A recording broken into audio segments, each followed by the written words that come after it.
कक्षा 8वीं के हिंदी शिक्षण में आप सभी का स्वागत है। आज की कक्षा में हमारा कल जो पाठ चल रहा था हरिशंकर परसाई द्वारा एक व्यंग्यात्मक कहानी बस की यात्रा, उस बस की यात्रा का पहला अंश हमने कल पढ़ा। आज हम इस पाठ का दूसरा अंश एकाएक बस से लेकर के चालू हो गया, यानी पाठ का अंतिम बिंदु है, अंतिम शब्द है। इस अंश को हम आज पढ़ेंगे। अंश को पढ़ने से प्रारंभ करने से पहले हम थोड़ी सी इसकी भूमिका, कल हमने जो पढ़ा था उसको मैं आपके समक्ष रख रहा हूं। हमने कल पढ़ा था कि चार दोस्त जो हैं वो पन्ना से सतना जा रहे थे और उन्हें एक बस से यात्रा करनी थी। वो बस बहुत ही जर्जर हालत में थी। उस कंपनी की, जिस कंपनी की बस थी, उस कंपनी का हिस्सेदार भी उसी बस में यात्रा कर रहा था, लेकिन जो उन्हें छोड़ने के लिए आए थे वो ऐसे देख रहे थे जैसे उन्हें अंतिम विदा दे रहे हों।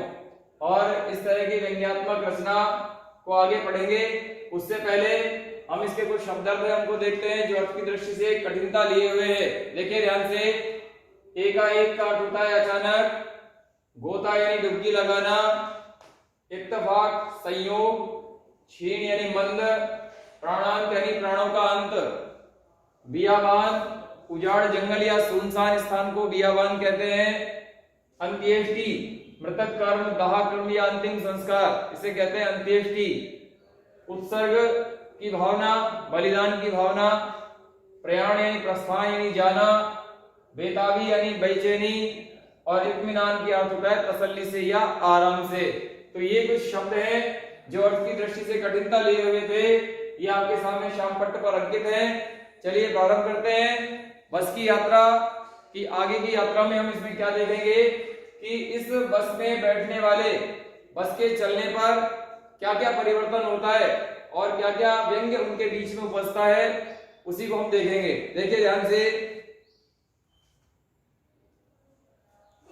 एकाएक बस रुक गई, यहां से हमने प्रारंभ किया है।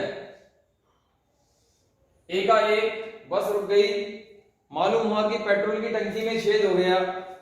ड्राइवर ने बाल्टी में पेट्रोल निकालकर उसे बगल में रखा और नली डालकर इंजन में भेजने लगा। अब आप समझिए या समझने का प्रयास करिए कि उस समय कैसी व्यंग्यात्मक स्थिति बनी होगी जब इस तरह की घटना किसी बस में कुछ हुई होगी। क्या कह रहे हैं, देखिए आगे। तो लेखक कह रहा है कि अब उम्मीद कर रहा था कि थोड़ी देर बाद बस कंपनी के हिस्सेदार जो इंजन को निकालकर गोद में रख लेंगे और उसे नली से पेट्रोल पिलाएंगे, जैसे कोई माँ अपने बच्चे को दूध पिलाती है। बस की रफ्तार अब 15-20 मील हो गई। मुझे उसके किसी हिस्से पर भरोसा नहीं था। ब्रेक कभी भी फेल हो सकता था, स्टीयरिंग कभी भी टूट सकता है। प्रकृति के दृश्य, अब जब बस जा रही थी तो उसकी यात्रा, उसकी जो चाल है, गति जो है 15 से 20 मील हो गई थी। तो क्या कह रहे हैं कि बाहर के जो दृश्य थे बड़े सुहावने और लुभावने थे। लेखक को दृश्य बहुत अच्छे लग रहे थे। दोनों तरफ हरे भरे पेड़ जिन पर पक्षी बैठे थे। मैं हर पेड़ को अपना दुश्मन समझ रहा था। लेखक कह रहा है कि मैं हर पेड़ को अपना, ये प्रश्न बनेगा महत्वपूर्ण कि लेखक ने ऐसा क्यों कहा कि मैं हर पेड़ को अपना दुश्मन समझ रहा था। इसलिए समझ रहा था कि बस जो चल रही थी उसका भरोसा नहीं था कब किस पेड़ से जाकर के वो टकरा जाए। तो इसीलिए वो हर एक पेड़ को अपना दुश्मन समझ रहा था। एक पेड़ निकल जाता, दूसरे पेड़ का इंतजार करता कहीं से नहीं टकरा जाए, तीसरे का करता कहीं से नहीं टकरा जाए। आगे देखिए,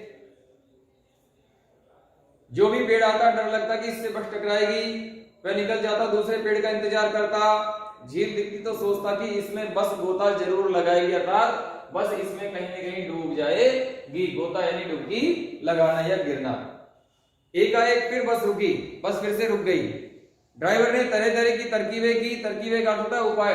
ड्राइवर ने तरह तरह के उपाय निकाले कि बस किसी प्रकार से ये चले,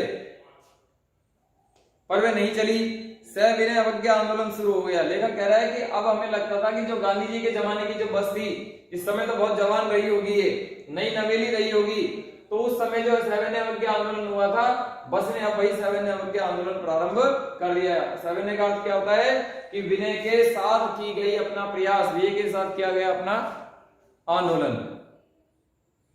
कंपनी के हिस्सेदार कह रहे थे बस तो फर्स्ट क्लास है जी, यह तो इत्तेफाक की बात है। कह रहे हैं कि बस तो बहुत बढ़िया है, लेकिन ये तो संयोग की बात है कि ये बीच में रुक गई। क्षीण चांदनी में वृक्षों की छाया के नीचे बस बड़ी दयनीय लग रही थी, जैसे कोई वृद्धा थककर बैठ गई हो। हमें ग्लानि हो रही थी कि बेचारी पर लदकर हम चले आ रहे हैं। अगर इसका रास्ते में प्राणांत हो गया, अगर रास्ते में इसके प्राणों का अंत हो गया, ये मर गई, तो इस बियाबान में, इस उजाड़ जंगल में हमें इसकी अंत्येष्टि करनी पड़ेगी, हमें इसका अंतिम संस्कार करना पड़ेगा। तो लेखक इस प्रकार की बातें अपने मन में लेखक विचार ला रहा था। आगे देखिए, कंपनी के हिस्सेदार साहब ने इंजन खोला और कुछ सुधारा, फिर बस आगे चली। उसकी चाल और कम हो गई। धीरे धीरे वृद्धा की आंखों की ज्योति जाने लगी। कह रहा है कि जब बुजुर्ग कोई हो जाता है तो धीरे धीरे उसकी आंखों की रोशनी कम हो जाती है।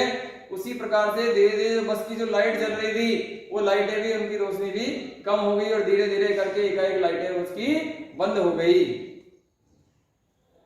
चांदनी में रास्ता टटोलकर वे रेंग रही थी। रेंगने का मतलब बहुत धीरे धीरे चल रही थी, जैसे चींटियां चलती है, इस तरह से धीरे धीरे बस अपनी उस चाल से चल रही थी। आगे पीछे से कोई गाड़ी आती दिखती तो एकदम किनारे खड़ी हो जाती और कहती कि निकल जाओ बेटा, आपकी तो उम्र ही नहीं रही। लेखक कह रहा है कि बस जब धीरे धीरे रेंग रही थी, चल रही थी और सामने से कोई तेज गति से कोई गाड़ी आ जाती तो बस साइड में हो जाती और ऐसा लगता कि ये कह रही है कि निकल जाओ बेटा, पहले तुम निकल जाओ, मेरी तो उम्र नहीं है, मैं तो ऐसे ही चलूंगी। एक पुलिया के ऊपर पहुंचे ही थे कि टायर फिस करके बैठ गया, यानी टायर पंचर हो गया। बहुत जोर से हिलकर थम गई। अगर स्पीड में होती तो उछलकर नाले में गिर जाती। मैंने उस कंपनी के हिस्सेदार की तरफ पहली बार श्रद्धा भाव से देखा। वह टायरों की हालत जानते हैं, फिर भी जान हथेली पे लेकर इस बस में सफर कर रहे हैं।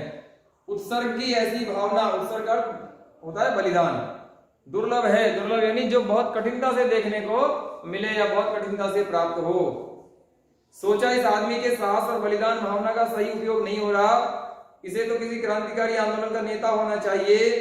अगर बस नाले में गिर पड़ती और हम सब मर जाते तो देवता बाहें पसारे उसका इंतजार करते, कहते कि वह महान आदमी आ रहा है जिसने टायर के लिए प्राण दे दिए। मर गया पर टायर नहीं बदला। लेखक कह रहा है कि अगर बस नदी में, पुलिया से नदी में गिर जाती और हम सब नीचे मर जाते और जब देवता वहां पसारे आते, किसके लिए? उस कंपनी के हिस्सेदार के लिए, कि देखो ये वो महान आदमी है, वो महान रचना है ईश्वर की, जिसने एक टायर के लिए अपने प्राणों का अंत दे दिया, लेकिन इस टायर को उसने नहीं बदला। दूसरा घिसा टायर लगाकर बस फिर से चली। अब हमने वक्त पर पन्ना पहुंचने की उम्मीद छोड़ दी। पन्ना कभी भी पहुंचने की उम्मीद छोड़ दी थी, और पन्ना क्या, कहीं भी कभी भी पहुंचने की उम्मीद छोड़ दी। लेखक कह रहा है कि दूसरा घिसा हुआ पुराना टायर बस में लगाया और धीरे धीरे बस फिर चलने लगी और हमने अपने गंतव्य स्थान तक, जहां पर हमें पहुंचना है वहां तक जाने की हमने उम्मीद छोड़ दी, और हमने तो कहीं पर भी पहुंचने की उम्मीद हमेशा के लिए छोड़ दी थी। जिंदगी इसी बस में गुजारनी है और इससे सीधे उसी लोक को प्रयाण कर जाना है। उस लोक को यानी परलोक को, यानी स्वर्ग लोक को प्रस्थान कर जाना है। इस पृथ्वी पर उसकी कोई मंजिल नहीं।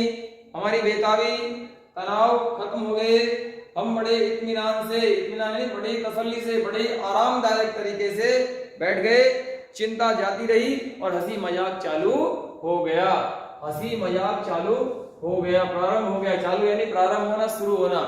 तो लेखक कह रहे हैं कि जब हमने सोचा कि अब तो जब पहुंचेगी, जब ही पहुंचाएगी, सारी उम्मीद छोड़ दी, डर सारा समाप्त हो गया, तनाव खत्म हो गया और इत्मीनान से बस में बैठ गए कि अब तो ये बस जब पहुंचाएगी तभी पहुंचाएगी, इसके अलावा कोई इसका उपाय दूसरा नहीं है।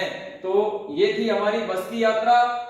हम सबने इस बस में यात्रा की और बस ने, जो लेखक थे हरिशंकर परसाई जी, उन्होंने कहा कि हम तो बड़े, अंत में क्या किया उन्होंने, बड़े इत्मीनान से बैठ गए और बस में हंसी मजाक चालू हो गया कि ये बस ऐसी है, बस ऐसी, बस के बारे में बातचीत प्रारंभ होना शुरू हो गई।